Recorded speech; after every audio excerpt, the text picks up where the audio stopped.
Agora é o Evangelho de Cristo, o Evangelho da vida real, o Evangelho da alegria de ser. Queridos, queridas, todos vocês, em todos os lugares da Terra, identifique-se você com a identidade com a qual se sinta identificado, receba meu beijo, meu amor, meu acolhimento a todos os seres humanos, porque eu sou um ser humano. E se Deus não faz acepção de pessoas, eu mesmo é que não devo fazer nenhuma acepção de pessoas, senão eu estou blasfemando contra o Espírito do amor e da graça de Deus. Deus não faz acepção de pessoas, mas você faz a pretexto de quê? De dizer que você é humano? Ora, é justamente porque você é humano e eu sou humano que entre humanos não deveria haver acepção de pessoas. A gente pode gostar mais de uns do que de outros, se dar melhor com uns do que com outros, ter afinidade com uns do que com outros. Isso é parte das identificações, dos plugamentos psíquico-culturais e históricos ou inexplicáveis que simplesmente acontecem.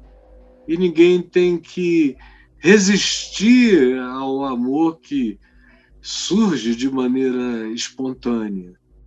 Por outro lado, a gente não tem que se obrigar a vínculos que não nos fazem bem. Nesse caso, a gente abençoa as pessoas, ora por elas, mas procura o caminho que produza não bem-estar e vida gostosa, mas vida pacificada, consciência sossegada, alegria sincera.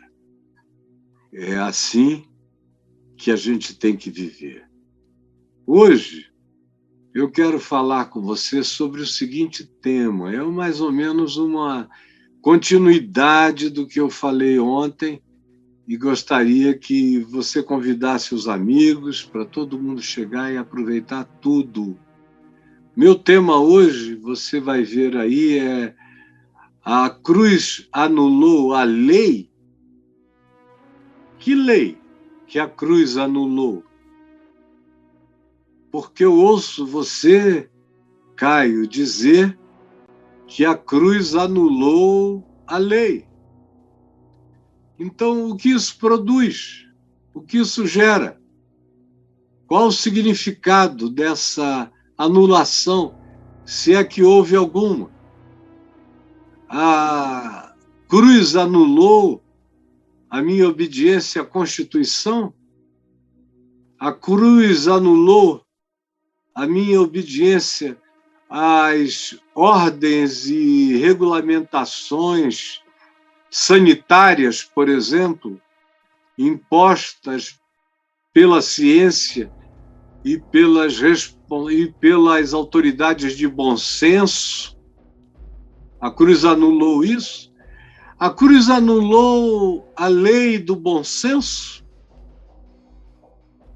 A cruz anulou os bons comportamentos?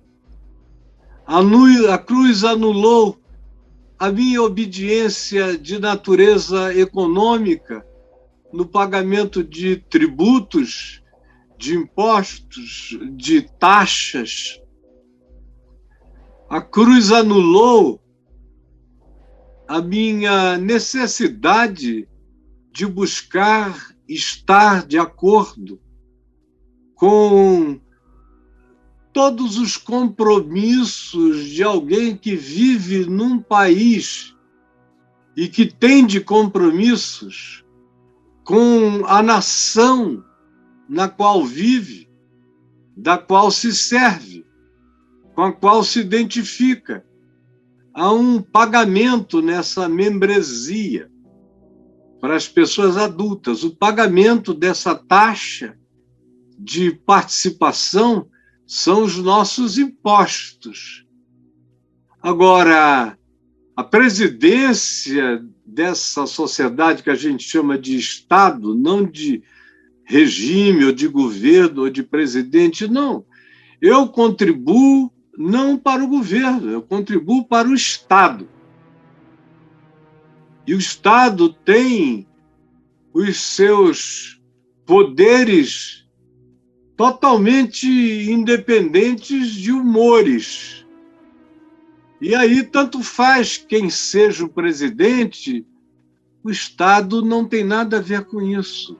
E eu pago os meus impostos não à presidência da República, mas eu pago ao Estado brasileiro através da Receita Federal.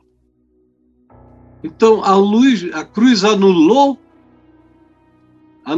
esses compromissos, anulou os regramentos do bom convívio humano, anulou a boa educação, anulou as boas formas de tratamento, anulou os respeitos, anulou as delicadezas, anulou o respeito, a honra.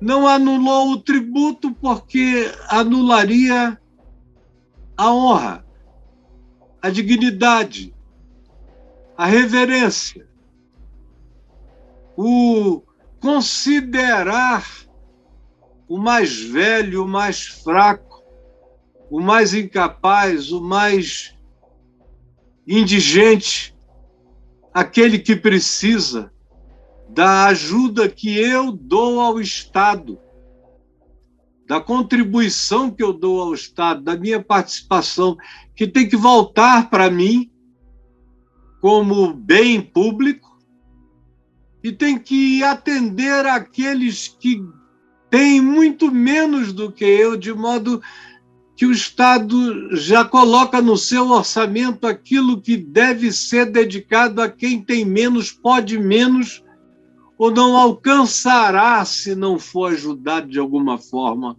por esse ente que representa todos nós. Então, a cruz anulou que lei?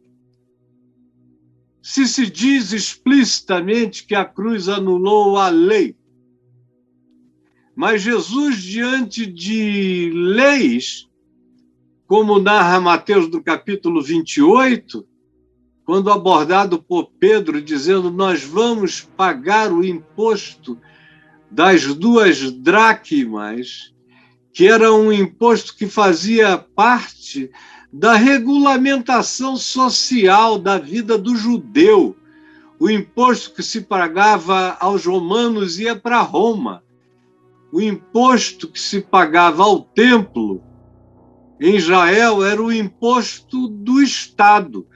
Religião e organização social eram a mesma coisa naquele Israel do primeiro século. E Jesus disse a Pedro, sim, vamos pagar para não escandalizá-los. Nós nem precisaríamos.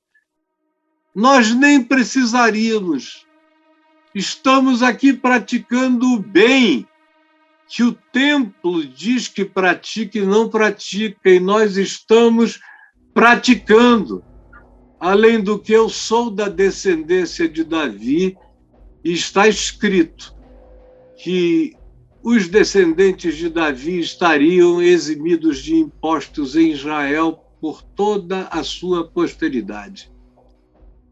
Mas, para que não os escandalizemos, pega um peixe no mar, tira-o, abre-lhe a boca, e tu acharás um estáter, que era equivalente a 2 dracmas. 2 dracmas valiam um estáter. E Pedro foi e encontrou um peixe, fisgou o peixe, atolado com um estáter na boca, ele tirou o estáter e foi. Jesus disse: paga por mim e por ti esse imposto duplo. Faz isso por nós, para que não escandalizemos a mente frágil deles. No entanto, a gente vê que Paulo diz em Romanos 10, 3 e 4 que o fim da lei é Cristo. O fim da lei. A gente vê Colossenses 2, 14 e 15 dizendo que Jesus na cruz rasgou o escrito de dívida que havia contra nós e que constava de ordenanças, de leis, em relação às quais nenhum de nós, como eu disse ontem, está isento. E nenhum de nós jamais viveu para obedecer aquelas leis do amor. Os 10 mandamentos são leis do amor. Quem ama um sentido, um significado só. Um só Deus. Quem ama não projeta deuses. O amor não é idólatra. A paixão é idólatra. O amor nos liberta da idolatria. O amor, a lei, como é amor, ela honra pai, ela honra mãe. Como ela é amor, ela dá descanso ao homem. Ela foi feita para dar descanso ao homem, foi o que Jesus diz e disse. E eu repito com veemência. Não foi o homem que foi feito para a lei, mas a lei foi feita para o homem, foi o que Jesus afirmou. A lei é amor. Se eu amo, eu não traio a minha mulher, eu não traio o marido da mulher por quem eu estou lascivamente atraído, e eu não me traio achando que eu estou enganando alguém enquanto eu adultério, eu engano a mim mesmo e eu adultero o meu caráter. É isso que se precisa saber. Adultério é mal porque faz mal. Faz mal para quem nos ama, a mim e a minha amante, e está sendo traído, e faz mal aos que traem, porque adultério adultera. Adultério corrompe o ser e é uma fonte de corrupção de caráter e de natureza psicológica que pode destruir por inteiro e completamente a vida da gente. Eu estou falando sentado numa cadeira, eu conheço. Não por uma decisão jamais do meu ser, mas por uma ocorrência da minha permissão de autoindulgência pecaminosa, e eu vivi as consequências. Eu sei. Como o adultério faz mal a todo mundo e como ele adultera o ser do adúltero. Ele te altera para o mal, te corrompe. Mas se diz que Jesus rasgou o escrito de dívida, todo ele vinculado ao amor. Porque se eu amo, eu também não digo falso testemunho. Se eu amo, eu não minto contra o meu próximo. Se eu amo, eu não pratico homicídio, feminicídio. Eu não deixo que a ira se transforme num executor perverso, usando a minha existência. Eu digo não ao maligno em mim. Se eu amo, eu não cobiço as coisas do meu próximo. Eu não digo, ai, como eu gostaria de ter o que fulano tem. Eu tenho tantos amigos ricos, tantos. Tive no curso da minha vida inteira amigos bilionários. Aqui nos Estados Unidos, alguns amigos que eram, nos Estados Unidos, homens do mais alto nível de poder econômico-financeiro. Eu digo, na presença de Deus, eu nunca quis um iate de ninguém, casa de ninguém, lago de ninguém, posição de ninguém, mulher de ninguém. Eu quis uma vez e me destruí. Mas eu não vivi querendo. Eu vivi com o coração limpo. Vivi sem mentir contra o meu próximo.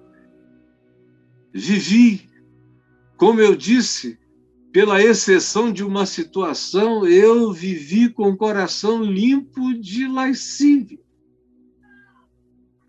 Eu vivi honrando meu pai, minha mãe. Eu vivi dando direito de descanso, pagando pelo descanso de milhares de pessoas que funcionaram em meu favor. Eu vivi dando alegria, lazer para os meus filhos e educação, e ensinando tanto a palavra quanto as palavras, e as compreensões, e os entendimentos, e a sabedoria, e vivi adorando o único Deus vivo e verdadeiro, que só pode ser buscado e adorado em espírito e em verdade. Mas e daí? E daí? Ninguém faz isso de maneira absoluta. Ninguém. Ninguém se salva pela obediência absoluta a nada disso, porque todos nós somos relativos. Por isso, nada disso se absolutiza em nós. Por isso, Colossenses 2, 14 e 15 diz que Jesus, o fim da lei é Cristo, mas Jesus rasgou o escrito de dívida.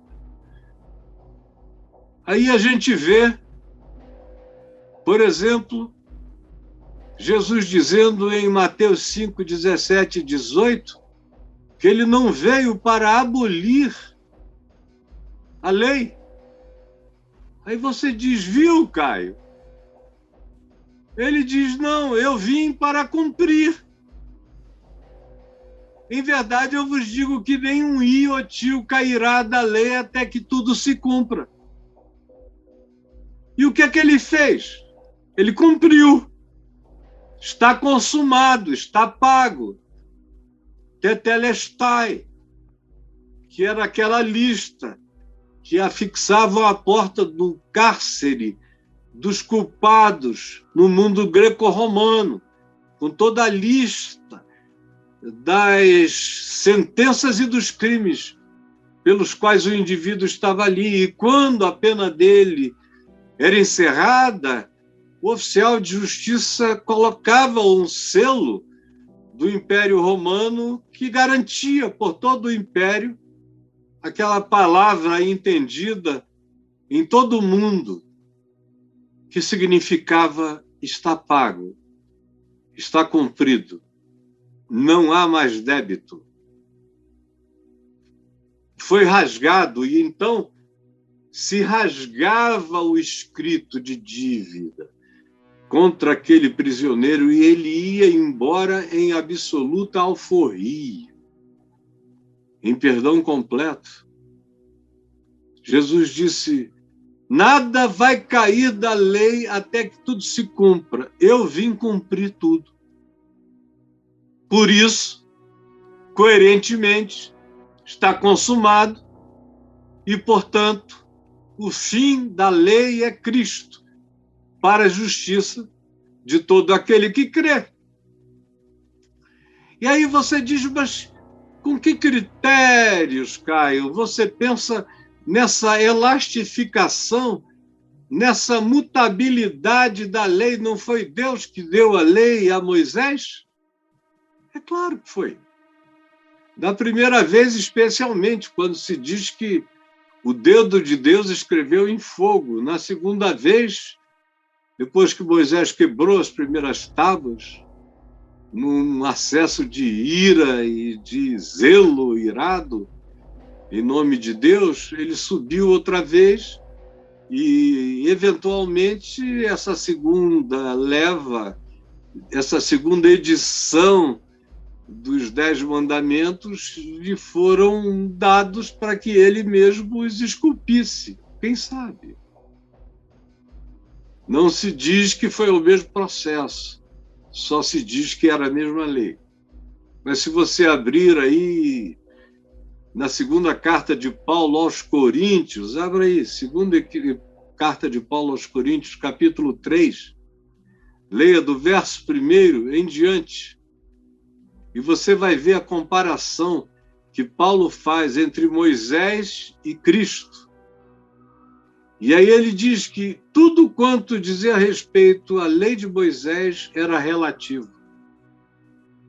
Moisés era relativo, a glória do rosto dele era desvanecente, a lei era uma lei que só provocava morte, culpa, angústia, desespero, por uma razão. A lei era boa.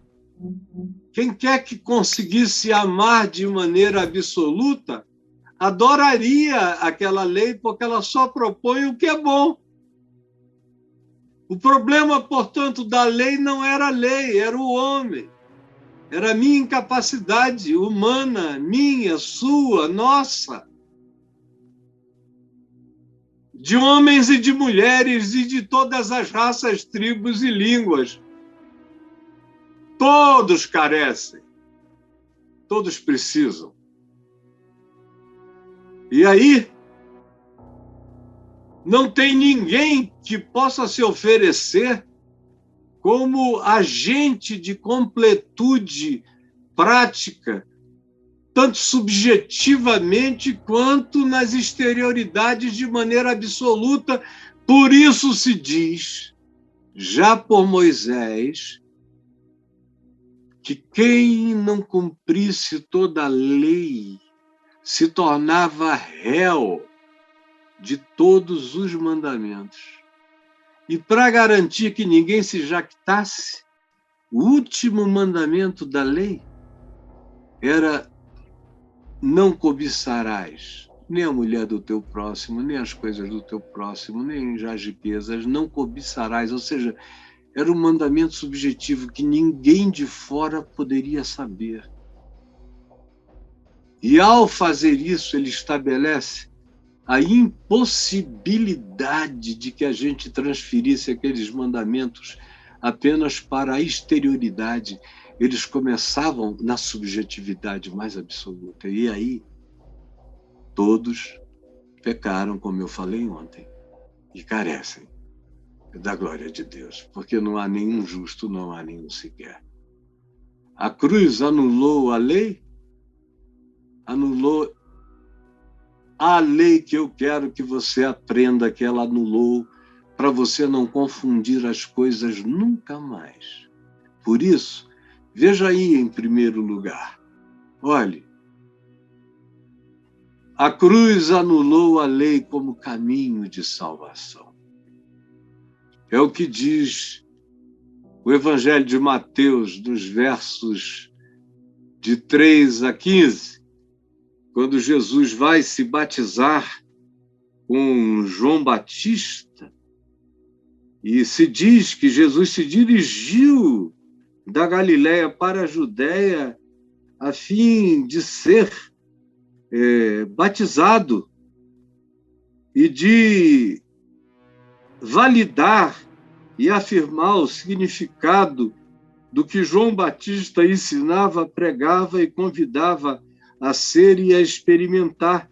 Mas João veio e dizia a Jesus: eu é que preciso ser batizado por ti, tu vens a mim?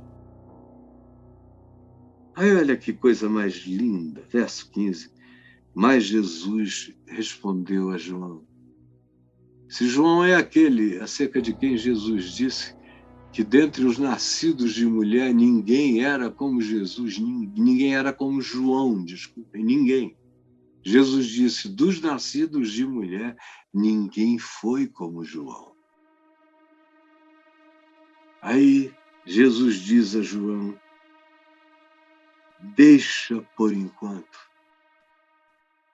porque assim nos convém cumprir.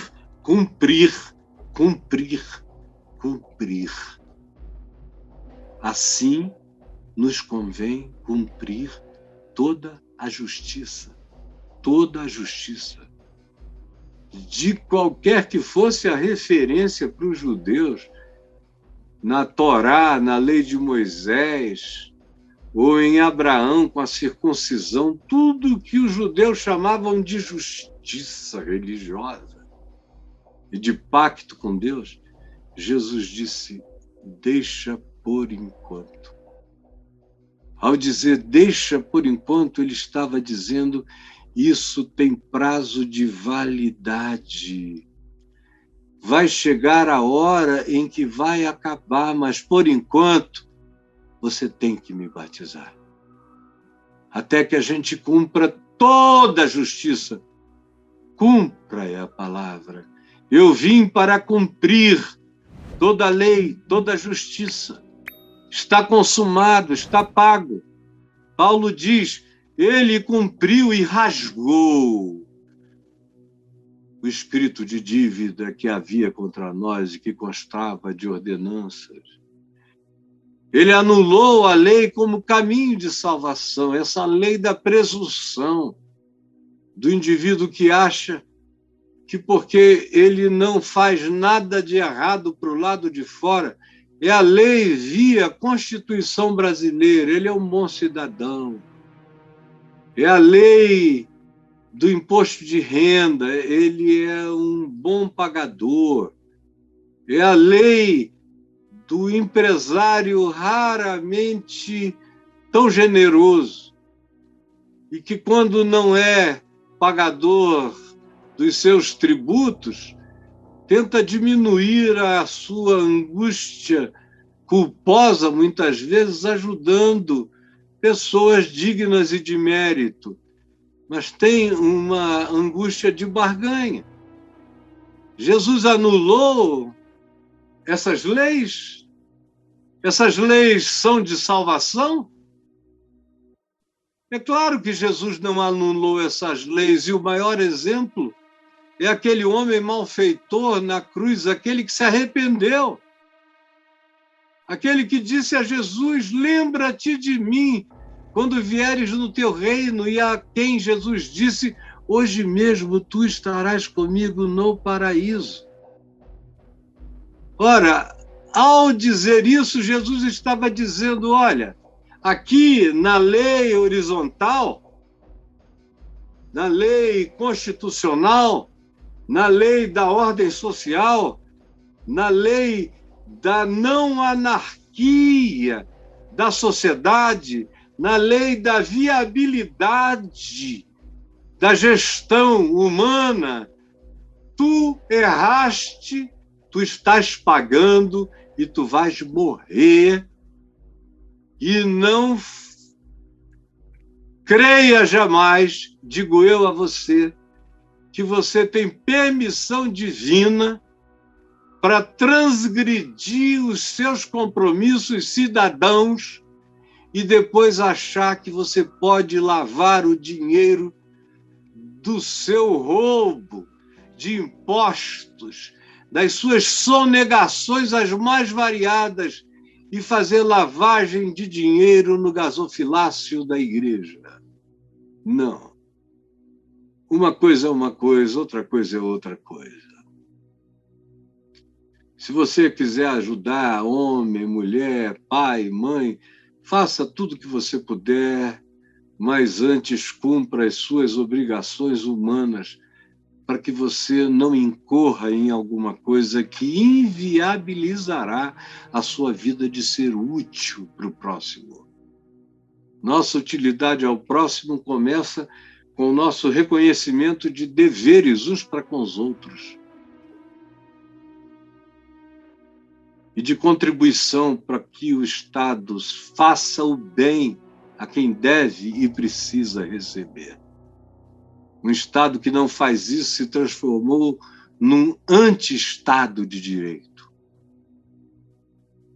Então entenda isso. A cruz anulou a lei como caminho de salvação. Tanto a lei humana quanto a lei de Moisés e dos judeus. Porque ninguém jamais obedeceu aquela lei, nem Moisés obedeceu a lei que entalhou. Ele transgrediu a lei que ele próprio escreveu. Só não tenho tempo para mostrar a você como transgrediu das maneiras mais horrendas e por isso não viu a terra prometida. A segunda coisa que eu quero que você preste atenção, guarde, escreva no seu coração, é que a cruz anulou a lei de Moisés, a lei como caminho de salvação, a lei dos fariseus que diziam que porque eles obedeciam às minúcias exteriores das éticas morais da lei de Moisés e dos rabinos de Israel, eles eram os donos do céu e os juízes que mandavam para o inferno. Essa lei, crida assim, condena. Essa lei, quando se transforma em lei de presunção de salvação, condena.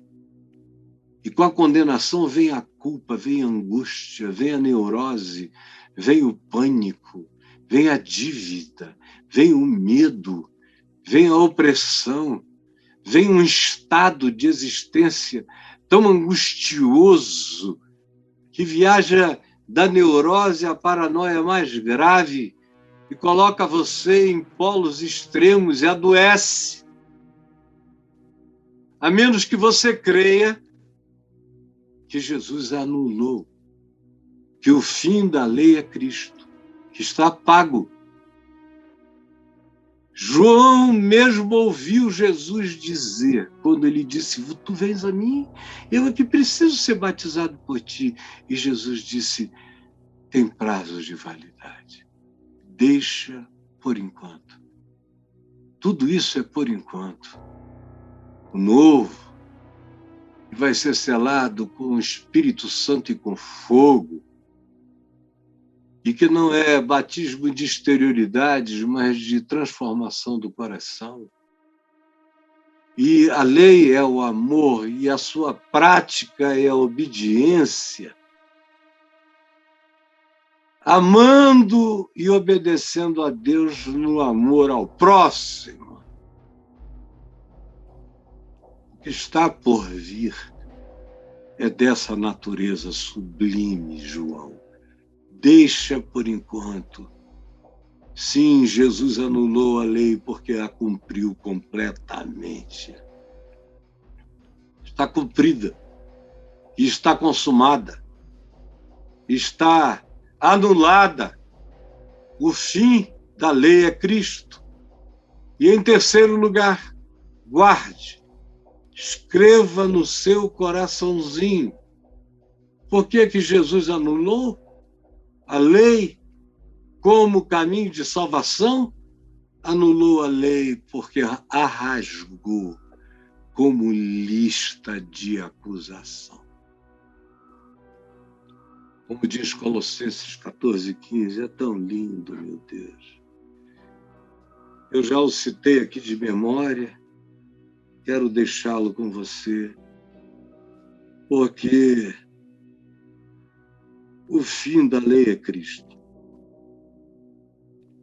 Porque ele perdoou todos os nossos delitos, Colossenses 2:13, e assim cancelou o escrito de dívida que era contra mim, contra você, que nenhum de nós conseguimos nem conseguiríamos atender, nem nós, nem Moisés. E esses escritos eram todos contra nós, ninguém conseguia se salvar por eles, eles só nos adoeciam e nos condenavam. o qual era, portanto, totalmente prejudicial. E Jesus foi e na cruz removeu esse escrito de dívida. Removeu inteiramente, completamente, totalmente. O fim da lei é Cristo, para a justiça de todo aquele que crê. Removeu inteiramente, encravando-o na cruz.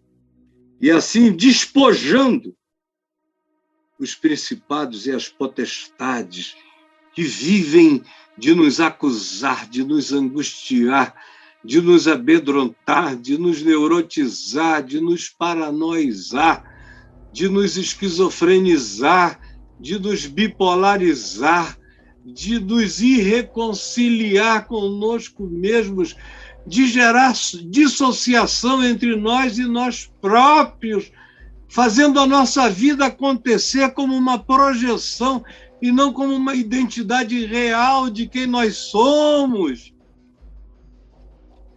Por causa da culpa e do uso que principados e potestades espirituais e até humanos fazem para nos manipular em agonia, ele despojou publicamente esses principados e potestades e os expôs ao desprezo, triunfando deles na cruz. Cara, acabou, só não acabou para você porque você não deixa.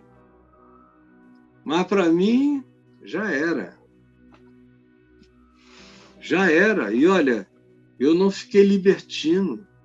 Quanto mais já era, mais fácil é viver uma vida limpa, santa, boa, justa, meiga, gentil, singela, perdoadora, grata.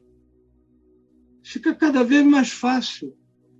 Quanto menos culpa, mais liberdade. Quanto mais liberdade, mais espontaneidade da mente, do coração, para aprender a viver a partir da resposta ética que o amor dá à vida. E quanto mais eu responda à vida e ao meu próximo, e à natureza, e à criação, e à água, e aos mares, e aos ares, e às vidas, e às criaturas, e sobretudo ao meu próximo, com respeito a mim mesmo, quanto mais assim seja, mais reconciliado eu me torno, mais reconectado, mais pacificado, mais apaziguado, mais cheio de alegria, alegria de ser, alegria existencial, alegria de existir nesse privilégio de segurança, de poder dizer, porque para mim o viver é Cristo.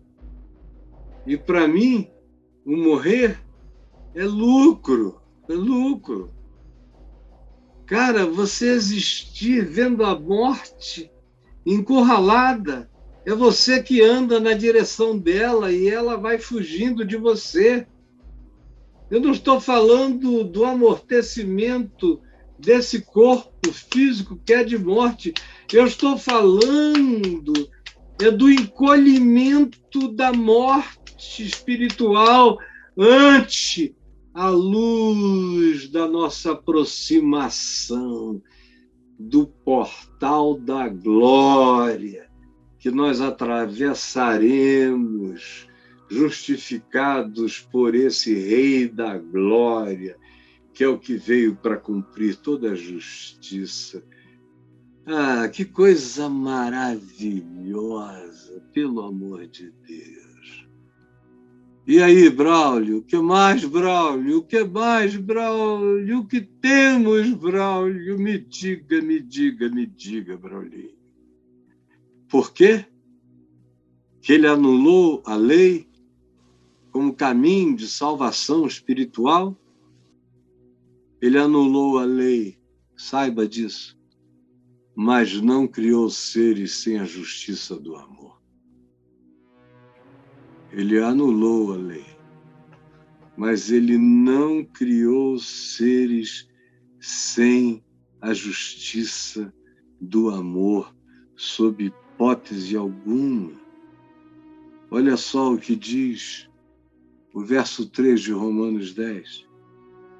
Porquanto ele está falando dos judeus, inclusive dos mais zelosos, como ele, Paulo, tinha sido um fariseu, estava no topo do ranking da angústia neurótica e paranoica de obediência a mandamentos e filigranas e partículas subatômicas do comportamento humano. Eles queriam dar conta do macro, eles tropeçavam no micro. É por isso que Jesus disse que eles coavam o camelo, mas engoliam, coavam o mosquito, mas engoliam os camelos. Na inversão dos significados.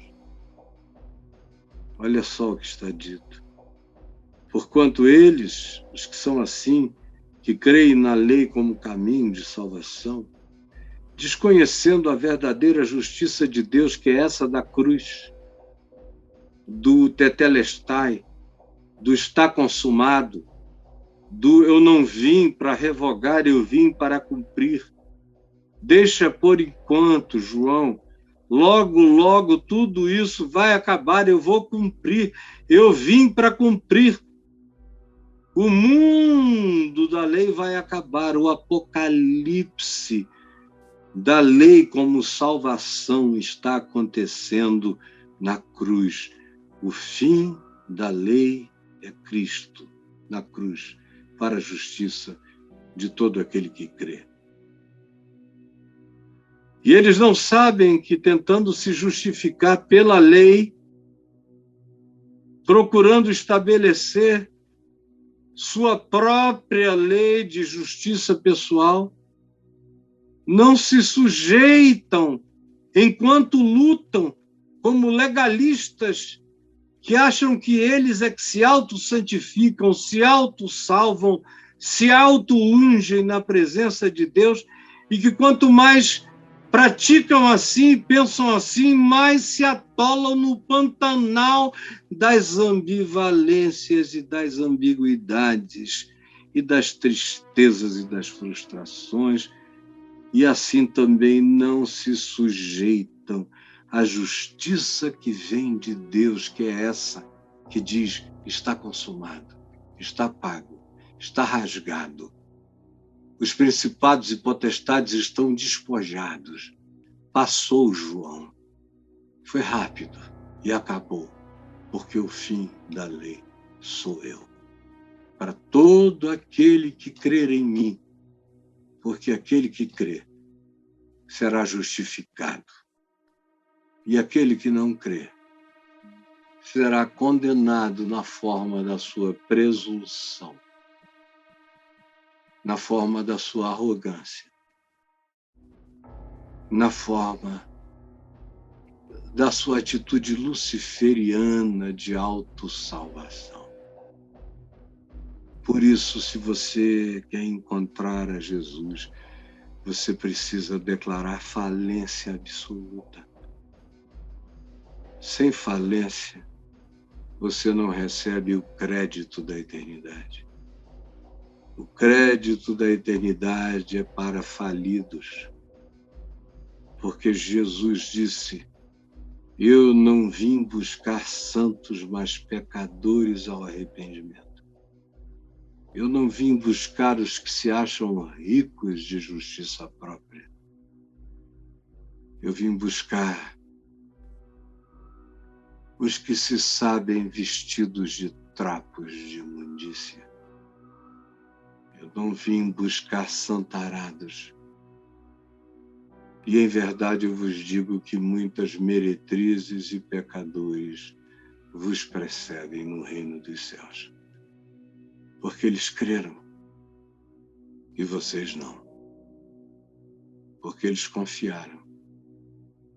E vocês desconfiam de que o que eu fiz não está consumado de fato, porque vocês continuam cristãos a serem muito mais discípulos de Moisés do que da salvação de graça em Cristo Jesus, e que produz na gente a obediência natural que acontece simplesmente por amor ao Senhor, que se manifesta como trato simples de todo aquele que é meu próximo.